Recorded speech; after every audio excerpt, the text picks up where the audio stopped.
अच्छा बेटा, ख्याल रखना, ठीक से जाना। अल्लाह हाफिज।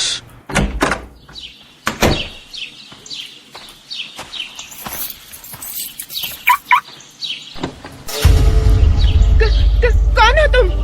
कौन हो तुम? Get out of the car, I said get out of the car.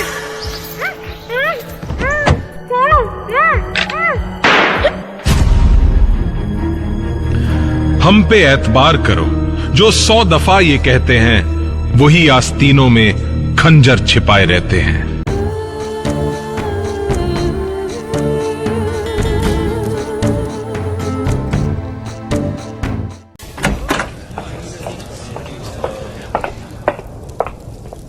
Hi, so should we start the meeting? Sir! So as you all know, Anna is in town and we have strict orders. So every officer of the police force has to be on high alert. Is that clear? Sir! All I want to say... पर अभी meeting शुरू ही हुई थी कि meeting में मौजूद south Bhopal के SP Dinesh त्यागी के लिए मैसेज आया। साहब, आपका मैसेज है। Excuse me sir. हाँ बोलो।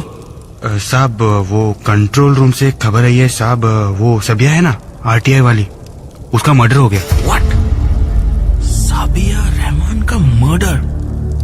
कहाँ? क्या हुआ त्यागी?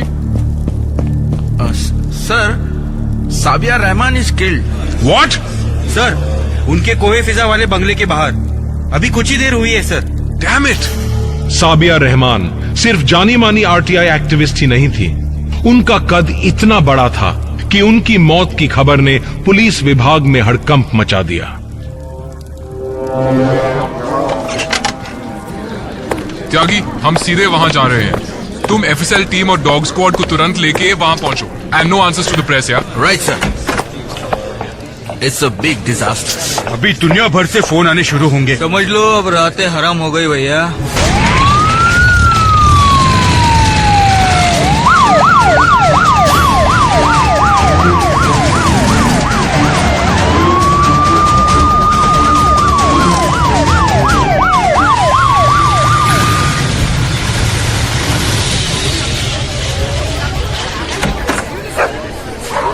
हटिए, चलो भीड़ हटाइए। अरे भाई भीड़ हटाइए, चलो पुलिस को अपना काम करने दो यार।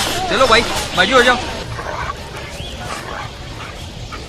कार में है बॉडी MP04CA3894। ये सैंट्रो साबिया की है ना? Yes sir. बॉडी के पास में ही साबिया का पर्स, स्कार्फ, 2 मोबाइल फोन और एक लैपटॉप भी है। But the strange thing is that सब कुछ जैसे कि तैसे रखा हुआ है। मतलब लूट का तो सवाल ही नहीं उठता। लगता है जब साबिया कार में बैठ चुकी थी तभी किसी ने गर्दन पे गोली मार दिया। 100% सर। घंटे भर में इस हत्या की खबर पूरे शहर में फैल चुकी थी। इधर एसके रावत ने साबिया की बड़ी मौसी शमा जैदी से पूछताछ शुरू की।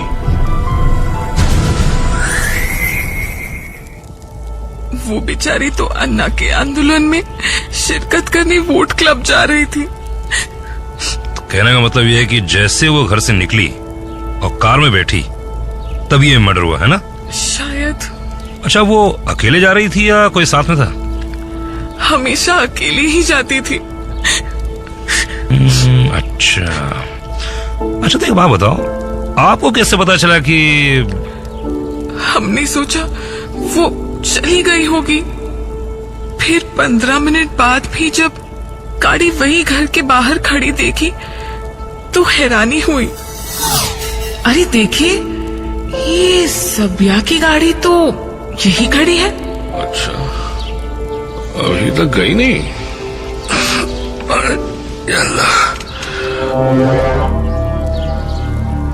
और फिर बाहर जाकर साबिया के पिता मेहरबा मसूद ने उस दिल दहला देने वाले मंजर को देखा।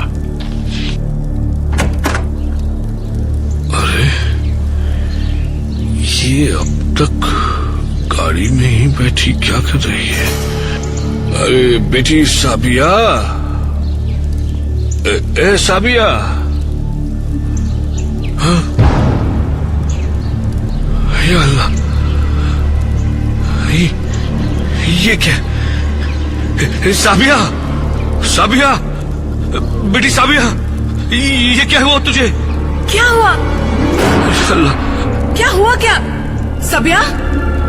सबिया, या अल्लाह ताला, ये क्या हो गया सबिया? मेरी बच्ची, क्या हुआ तुझे?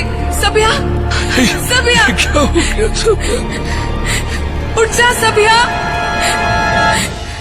वो ड्राइविंग सीट के बगल वाली सीट पे बैठी थी। उसके गर्दन में गोली लगी थी। उस वक्त ही खून निकल रहा था उसके गर्दन से। मेहरबान साहब, साबिया जैसे बाहर निकली उसके बाद आपने कोई चीख या गोली की आवाज सुनी? नहीं तो। स्ट्रेंज, वेरी स्ट्रेंज यार। अच्छा एक बात बताइए कि पुलिस को किसने खबर दी?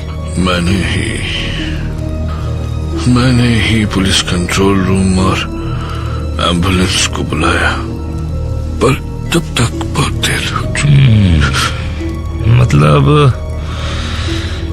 साबिया के घर से निकलने के तुरंत बाद, मतलब कि तकरीबन 11:15 बज रहे होंगे। ये काम किसी प्रोफेशनल का लगता है सर, क्योंकि वो ये बात जानता था कि गर्दन में गोली लगने से विक्टिम चीख भी नहीं पाएगा।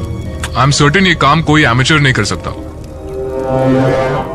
एक्सपर्ट्स का मानना था कि गोली तब चलाई गई जब कार के चारों शीशे बंद थे।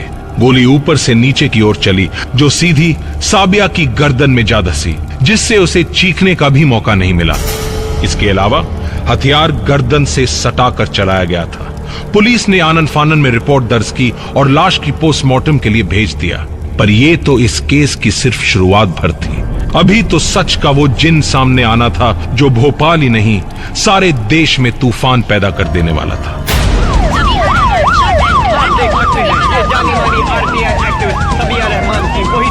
लोग सड़कों पर उतर आए हैं और इंसाफ की मांग कर रहे हैं। गुंडागर्दी नहीं चलेगी, नहीं चलेगी, नहीं चलेगी। नाकाम पुलिस, नाकाम सरकार, नहीं चलेगा गुंडा राज।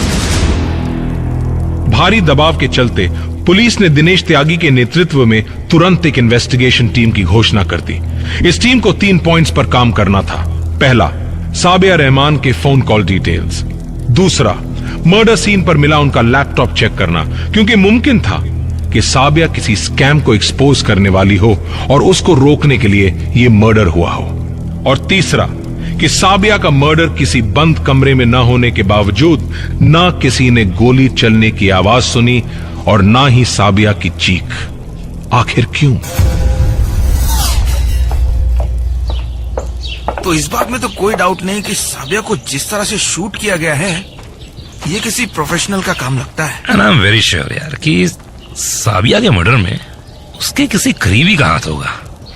नहीं तो यार, गाड़ी में बैठी हुई एक लड़की को इतने करीब से कौन शूट कर सकता है? Am I right? शाम होते होते इस केस ने पॉलिटिकल कलर ले लिया। लोगों को शक होने लगा था कि यह हत्या किसी बड़े नेता या अधिकारी ने करवाई थी। अब तक साबिया के दोनों मोबाइल फोन के कॉल डिटेल्स भी निकलवाए जा चुके थे। इन नंबर से साबिया की कई बार सत्ताधारी दल के सांसद वरुण अजय रतन ध्रुवे, सत्ता दल के जॉइंट लीडर, भोपाल दक्षिण के विधायक और पर्यटन विकास निगम के पूर्व अध्यक्ष राघव प्रसाद से बात हुई थी। और पुलिस को पूरी उम्मीद थी कि इस सनसनीखेज हत्याकांड का रास्ता सत्ता के इसी गलियारे से होकर गुजरता है। पर सवाल था कि कल तक जिस स्टेट पुलिस पर सत्ताधारी नेताओं के इशारे पर चलने का इल्जाम लगता रहता था, आज वही पुलिस प्रदेश की सत्ता के टॉप पर बैठे इन्हीं नेताओं से सवाल कर पाएगी। देश को दहला देने वाले इस हाई प्रोफाइल मर्डर की दास्तान का शेष भाग हम लेकर आएंगे कल